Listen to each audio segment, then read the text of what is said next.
Évangile de Jésus-Christ, selon saint Matthieu 10, 7, 13. En ce temps-là, Jésus disait à ses apôtres, « Sur votre route, proclamez que le royaume des cieux est tout proche.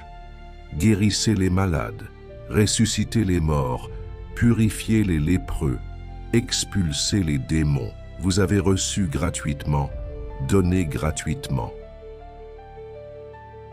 Ne vous procurez ni or, ni argent, ni monnaie de cuivre à mettre dans vos ceintures, ni sac pour la route, ni tunique de rechange, ni sandales, ni bâton. L'ouvrier, en effet, mérite sa nourriture.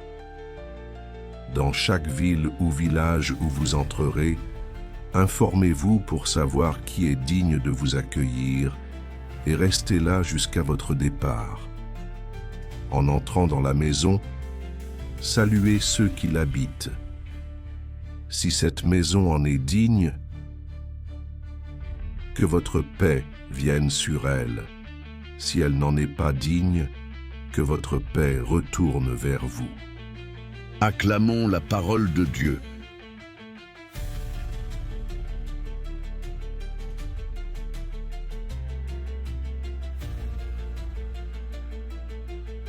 Un envoi pauvre mais puissant.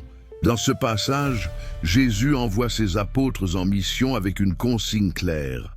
Annoncer que le royaume des cieux est tout proche. Ce message central est accompagné de signes concrets, guérison, résurrection, purification des lépreux, délivrance des possédés.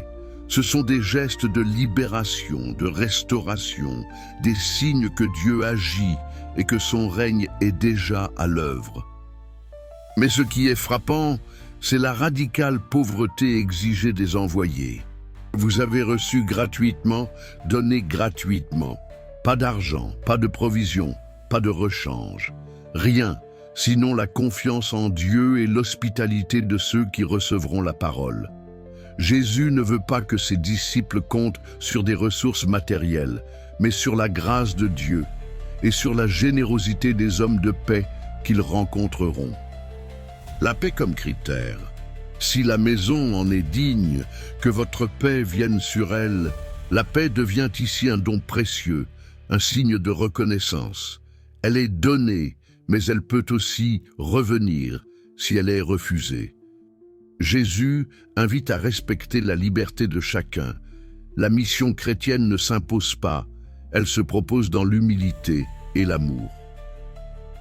Pour aujourd'hui, ce passage nous rappelle que la mission chrétienne ne repose pas sur les moyens humains, mais sur la puissance de l'Esprit.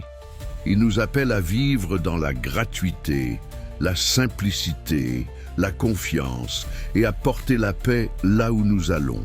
Amen.